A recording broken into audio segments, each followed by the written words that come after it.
Welcome back viewers. நாள் 2 March 2024 அன்று புதுச்சேரி மாநிலம் முத்தியாலுப்பேட்டையைச் சேர்ந்த நாராயணன் மைதிலியோட பொண்ணு தான் ஆர்த்தி. ஆர்த்தி வந்து பக்கத்தில் இருக்கக்கூடிய கவர்மெண்ட் ஸ்கூலில் 5th ஸ்டாண்டர்ட் படிச்சுட்டு இருக்கேன். இந்த நிலையில் அன்று ஒரு 3:30 மணி இருக்கும். அப்போது அங்கே இருக்கக்கூடிய லோக்கல் போலீஸ் ஸ்டேஷனுக்கு ஆர்த்தியோட அம்மாவும் அப்பாவும் ஆர்த்தி மிஸ்ஸிங்னு சொல்லிட்டு மிஸ்ஸிங் கம்ப்ளைண்ட் ஒன்று கொடுத்துட்டு போகிறாங்க. மிஸ்ஸிங் கம்ப்ளைண்ட் கொடுத்த அடுத்த 2 நாளுக்குள்ளே அந்த ஏரியாவில் இருக்கக்கூடிய 5 வயசு பசங்களை சந்தேகத்தின் பேரில் போலீஸ் வந்து அரெஸ்ட் பண்ணுறாங்க. அவங்க 5 பேரையும் அரெஸ்ட் பண்ணி விசாரிச்சுட்டு இருக்கும்போதே முத்தியாலுப்பேட்டையிலேருந்து ஒரு ஃபோன் கால் போலீஸ் ஸ்டேஷனுக்கு வருது. அது என்ன அப்படின்னா, அங்கே இருக்கக்கூடிய ஒரு பெரிய சாக்கடையில் ஒரு மூட்டை வந்து மேலே தேங்கிட்டு இருக்கிறதா வந்துட்டு ஒரு ஃபோன் கால் வருது.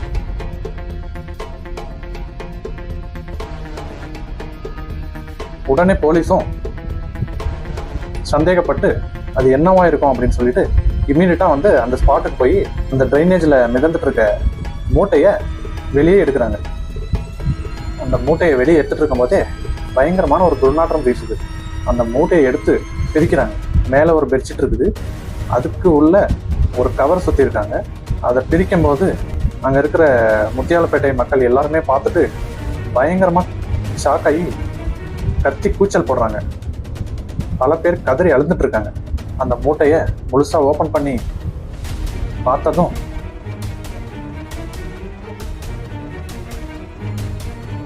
போலீஸே கொலை நடுங்கி போயிட்டாங்க.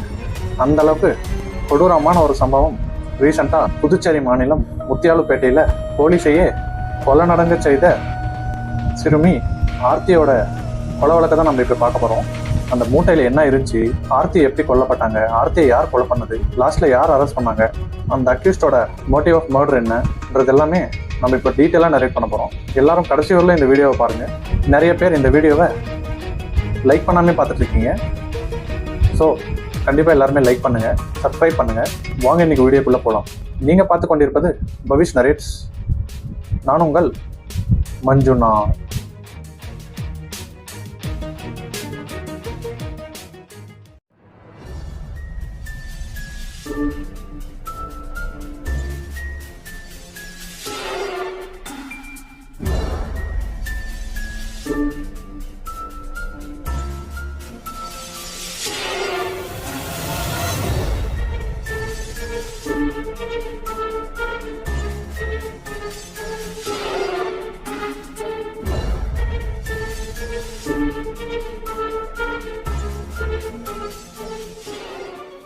டியர் வியூவர்ஸ், இதே மாதிரி பல crime cases, solved unsolved cases, mystery, crime story இதெல்லாம் உங்களுக்கு ரொம்ப பிடிக்கும் அப்படின்னா டெலிகிராமில் நம்மளோட குரூப் இருக்குது. நான் லிங்க்கை டிஸ்கிரிப்ஷனில் கொடுக்குறேன், ஜாயின் பண்ணிக்கோங்க. வாட்ஸ்அப்பில் நம்மளோட குரூப் இருக்குது, அதையும் நான் டிஸ்கிரிப்ஷனில் கொடுக்குறேன், அதில் வந்து ஜாயின் பண்ணிக்கோங்க.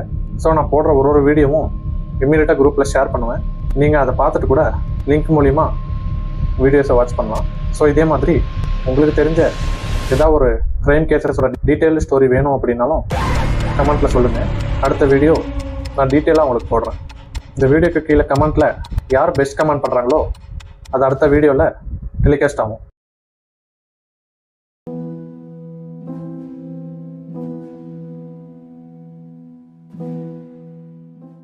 மார்ச் 2 சனிக்கிழமைன்றதுனால வழக்கம் போல் ஆர்த்திக்கு வந்து ஸ்கூல் லீவு.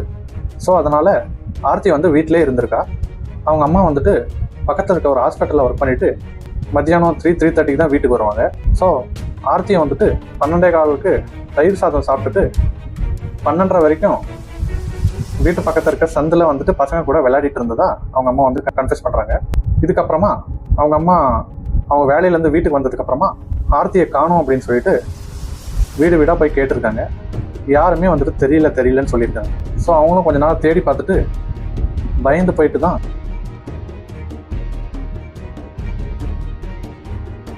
பக்கத்தில் இருக்க லோக்கல் போலீஸ் ஸ்டேஷனில் ஆர்த்தி மிஸ்ஸிங்னு சொல்லிட்டு மிஸ்ஸிங் கம்ப்ளைண்ட்டை ஃபைல் பண்ணிவிட்டு வந்திருக்காங்க. போலீஸும் அந்த மிஸ்ஸிங் கம்ப்ளைண்ட்டை ஃபைல் பண்ணிவிட்டு ஆர்த்தி வீட்டுக்கிட்ட போயிட்டு வீட்டு பக்கத்தில் எல்லாமே வந்து தேடுறாங்க. ஆர்த்தியோட வீட்டு ஏரியா சரௌண்டிங்கில் மட்டும் தேடிட்டு அவுட்டரில் எங்கேயும் தேடாமல் போலீஸும் வந்துட்டு பெருசாக கேஸை ஸ்ட்ராங் பண்ணாமல் லைட்டாக எடுத்துக்கிட்டு திரும்பி ஸ்டேஷனுக்கு போயிருக்காங்க. ஆர்த்திக்கு ஒரு அக்கா இருக்கா. அவங்க 2 பேரும் பக்கத்தில் இருக்க கவர்மெண்ட் ஸ்கூலில் படிச்சுட்டு ஈவினிங் ஆனால் பக்கத்து ஏரியாவுக்கு டியூஷனுக்கு போயிட்டு வீட்டுக்கு வர்றது வழக்கம். அவங்க அப்பா அம்மா 2 பேருமே வேலைக்கு போகிறனால அவங்க 2 பேரும் வீட்டில் தனியாக தான் இருப்பாங்க. ஸோ இந்த நிலையில் சனிக்கிழமைன்றதுனால ஆர்த்தி வந்துட்டு ஜாலியாக விளையாடலாம் அப்படின்னு சொல்லிட்டு விளையாடிட்டு இருக்கும்போது தான் காணாமல் போயிட்டாங்க. இதுக்கப்புறமா நியூஸில் யூடியூப்பில் எல்லாமே இந்த விஷயம் வைரலானதுனால மேல் இடத்துலேருந்து போலீஸ்க்கு ப்ரெஷர் வந்திருக்கு. இதுக்கப்புறமா தான் போலீஸ் வந்துட்டு அந்த கேஸை வந்துட்டு ஸ்ட்ராங்காக இன்வெஸ்டிகேஷனை ஸ்டார்ட் பண்ணுறாங்க. அந்த ஏரியாவில் இருக்க சிசிடிவி கேமராவை ஆராயிறாங்க. ஆர்த்தி வந்து பக்கத்து ஏரியாவுக்கு போகல. ஸோ அதே ஏரியாவில் தான் வந்துட்டு இருந்ததான் வந்துட்டு கண்டுபிடிக்கிறாங்க. ஸோ அதே ஏரியாவில் தான் ஆர்த்தி இருப்பாங்க அப்படின்னு சொல்லிட்டு அந்த ஏரியாவில் இருக்க ஒரு வீட்டையும் போய் போலீஸு தரவாக வந்து செக் பண்ணுறாங்க. ஒரு ரூமையும், தண்ணி தொட்டி, ஃப்ரிட்ஜு, கட்டில் கீழே, இந்த பாத்ரூம், இந்த மாதிரி எல்லா இடத்துலையுமே வந்து ஒரு வீடு விடாமல் அந்த ஏரியாவில் தரவாக வந்து செக் பண்ணுறாங்க போலீஸ். பட் அந்த ஏரியாவில் எந்த ஒரு எவிடன்ஸும் போலீஸுக்கு கிடைக்கல. இந்த நிலையில தான் அந்த ஏரியாவில் இருக்கக்கூடிய ஒரு கிரவுண்டில் டெய்லியும் வந்துட்டு இந்த வயசு பசங்க கஞ்சா அடிச்சுட்டு அந்த போதையில் இளம் பொண்ணுங்களெல்லாம் அந்த பக்கம் போனால் டீஸ் பண்ணிட்டு அந்த சைடில் யாருமே போக முடியாத மாதிரி அங்கே இருக்கக்கூடிய ஒரு சில பசங்க வந்துட்டு பண்ணிட்டு இருக்கிறதா வந்து போலீஸுக்கு தகவல் வருது. இதன் அடிப்படையில் போலீஸை வந்துட்டு ஒரு 5 பேர் வந்துட்டு சந்தேகத்துக்கிடமா விசாரணைக்காக போலீஸ் ஸ்டேஷன் கூட்டிட்டு போறாங்க. ஒருத்தராக விசாரிச்சுட்டு இருக்கும்போது அதுல கருணாஸ்ன்ற 19 வயசு இளைஞன் திடீரென்னு அவன் பாக்கெட்ல அந்த பிளேடு எடுத்து உடம்பு ஃபுல்லா சரசரன்னு கீறிக்கிறான். உடம்பு ஃபுல்லா கீறிட்டு அப்போ வந்துட்டு அந்த வலி கூட ரியாக்ட் பண்ணாம அப்படியே நின்று இருக்கிறான். இதை பார்த்த போலீஸ் அவனோட கிட்ட போய் பார்த்தப்போ அவன் வந்து கஞ்சா போதையில இருந்ததை கண்டுபிடிக்கிறாங்க. இந்த நிலையில தான் போலீஸ்க்கு சந்தேகம் வந்து கருணாஸை கஸ்டடியில் எடுத்து விசாரணை தொடங்குறாங்க. விசாரணை பண்ணிட்டு இருக்கும்போது தான் போலீஸ்க்கு ஒரு கால் வருது. அது என்ன கால்னா, முத்தியாலுப்பேட்டையில்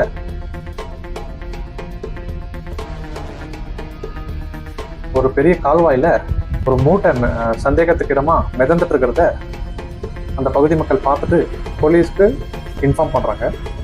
ஸோ போலீஸும் டவுட் வந்து அந்த ஏரியாவில் இருக்க கால்வாயை போய் பார்க்குறாங்க. ஒரு மூட்டை மிதந்துட்டு கிட்ட போனதும் ஒரே துர்நாற்றம் அடிக்குது. இதை சந்தேகப்பட்டு போலீஸ் வந்துட்டு அந்த மூட்டையே வெளியே எடுக்கிறாங்க.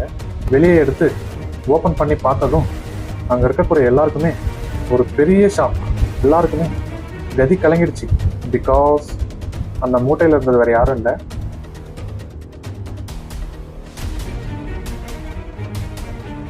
சிறுமி ஆர்த்தி தான். 3 நாளா தண்ணியிலே இருந்தனால உடம்பு கை கால் எல்லாம் ஊறி உப்பி அடையாளம் தெரியாம போலீஸ் வந்துட்டு அவங்க அப்பா கிட்ட இந்த பாடியை காமிச்சு அது ஆர்த்தி தானான்னு அடையாளம் காமிக்க சொல்லியிருக்காங்க. அவரும் ட்ரெஸ்ஸை தலைமுடியை வச்சு ஆர்த்தி தான் அப்படின்னு கன்ஃபார்ம் பண்ணுறாரு. இதுக்கப்புறமா பாடியை ரெக்கவர் பண்ணி அட்டாப்சிக்காக அனுப்புகிறாங்க. இதுக்கப்புறமா திரும்பி கருணாஸை தீவிரமாக விசாரிக்கிறாங்க. விசாரிச்சதுல கருணாஸ் கன்ஃபஸ் பண்ணது இதுதான்.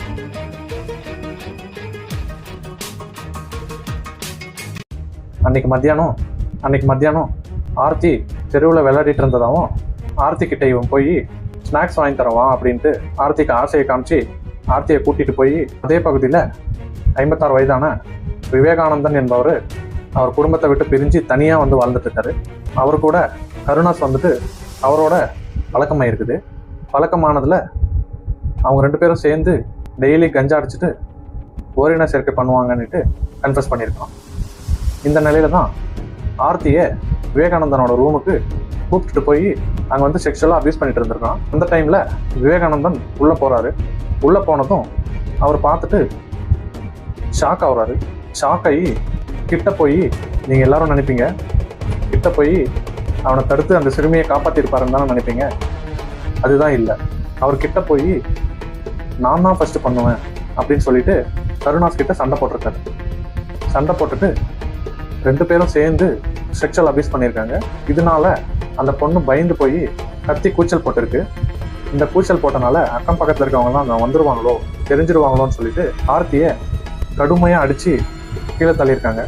கீழே தள்ளினதும் ஆர்த்தி மயக்கம் போட்டு விழுந்துட்டாங்க. மயக்கம் போட்டு விழுந்ததுக்கு அப்புறமா இவங்க 2 பேரும் போய் பார்க்குறாங்க. பார்த்ததும் ஆர்த்தி இறந்ததா தெரிய வருது. இறந்தனால இவங்க 2 பேரும் பயந்து போய் ஆர்த்தியை ஒரு பிளாஸ்டிக் கவர் போட்டு மூடி அது மேலே ஒரு சாக்கு பையை போட்டு மூடி ரூம்லேயே வச்சிருக்கிறாங்க. அவங்க வெளியில் வந்து பொதுமக்களாக நார்மலாக இருந்துட்டு அன்னைக்கு நைட்டு எல்லாரும் தூங்கினதுக்கு அப்புறமா அந்த பக்கம் இருக்க கால்வாயில் தூக்கி போட்டிருக்காங்க. தூக்கி போட்டதும் அந்த மூட்டை கீழே இறங்கிட்டனால அது மேலே வராதுன்னு நினச்சிட்டு அவங்களும் போயிட்டு தான் வந்துட்டு கருணாஸ் கன்ஃபெஸ் பண்ணுறான். இதுக்கப்புறமா கருணாஸும் விவேகானந்தனும் 2 பேருமே இவனோட கன்ஃபெஷனை கேட்டுட்டு விவேகானந்தனை போலீஸ் அரெஸ்ட் பண்ணுறாங்க. இந்த நிலையில் ஆர்த்தியோட அட்டாப்சி ரிப்போர்ட் வருது. அட்டாப்சி ரிப்போர்ட்டில் செக்ஷுவல் இன்டர்கோர்ஸ் பண்ணலான்ட்டு வருது. பட் என்னால் சொல்ல முடியல. அந்த பொண்ணோட பிறப்புறுப்பில் பெரிய காயம் இருந்திருக்கு. அதுக்கப்புறம் உடம்பு ஃபுல்லுமே வந்துட்டு கத்தியால் கீறின மாதிரி பல இன்ஜுரி வந்துட்டு அட்டாப்சியில் கண்டுபிடிக்கிறாங்க. இதுக்கப்புறமா அங்கே இருக்கக்கூடிய பொதுமக்கள் எல்லாருமே வந்துட்டு இதை எதிர்த்து போராட்டம் பண்ணுறாங்க, மறியல் பண்ணுறாங்க. இந்த மறியலில் போலீஸ், டிஸ்ட்ரிக்ட் எஸ்பி எல்லாருமே வந்துட்டு சமாதானப்படுத்துகிறாங்க. புதுச்சேரி மாநில துணைநிலை ஆளுநர் தமிழிசை வராங்க. பாண்டிச்சேரியில் ரெஸ்டோ பார்ன்னு சொல்லிட்டு அதுக்கு நிறைய அப்ரூவல் கொடுத்துருக்காங்க. ரெஸ்டோ பார்னால் என்னென்னா அது வந்து ஒரு டான்ஸ் கிளப்பு, பப்பு மாதிரி. அது வந்துட்டு நிறைய ரெஸ்டோ பார் வந்துட்டு ஓப்பன் பண்ணியிருக்காங்க. இதனால பல மாநிலத்துலேருந்து வந்து குடிச்சிட்டு போதையிலே வந்துட்டு அந்த மாநிலம் ஃபுல்லும் தெரியறதா நம்ம மக்கள் ட்ரைன் பண்ணுறாங்க. அந்த போதை தான் இந்த மாதிரி க்ரைம் கேசஸ் எல்லாம் நடக்கிறதுக்கு காரணம்னு சொல்லி பொதுமக்கள் தெரிவிக்கிறாங்க. ஸோ இதுக்கப்புறமா புதுச்சேரி மாநில அரசு ஆர்த்தியோட குடும்பத்துக்கு 20 லட்சம் நிவாரண நிதியாக அறிவிக்கிறாங்க. கருணாஸையும் விவேகானந்தரையும் போக்சோ சட்டத்தில் ஜெயிலில் அடைக்கிறாங்க. இப்போ நம்ம நாட்டில் எத்தனை தான் சட்டம் வந்தாலும் எவ்வளோ தண்டனை தான் கொடுத்தாலும் இந்த மாதிரி சம்பவம் மாதத்துக்கு பல இன்சிடென்ட் நடக்கிறது நம்ம எல்லாருமே பார்த்துட்டு வந்துட்டு தான் இருக்கோம்.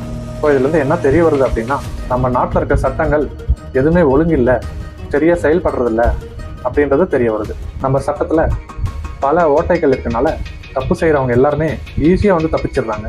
எந்த ஒரு பயமும் இல்லாமல் தைரியமாக வந்துட்டு போதையில் தப்பு செஞ்சுட்டு 3 மாதத்துலேயே 6 மாதத்துலேயே வெளியில் வந்துடலாம் அப்படின்ற ஒரு தைரியம். ஸோ இதனால் நான் என்ன சொல்ல வரேன் அப்படின்னா, இந்த மாதிரி தப்புகள் எல்லாம் நடக்கக்கூடாது நம்ம நாட்டில். அப்படின்னா அரபு நாடுகள் மாதிரி ரொம்ப கடுமையான ஒரு தண்டனை, கடுமையான ஒரு சட்டத்தை வந்துட்டு அமல்படுத்தினா மட்டும்தான் இந்த மாதிரி கொடுமையான விஷயங்கள் எல்லாம் நடக்காமல் தடுக்கலாம்.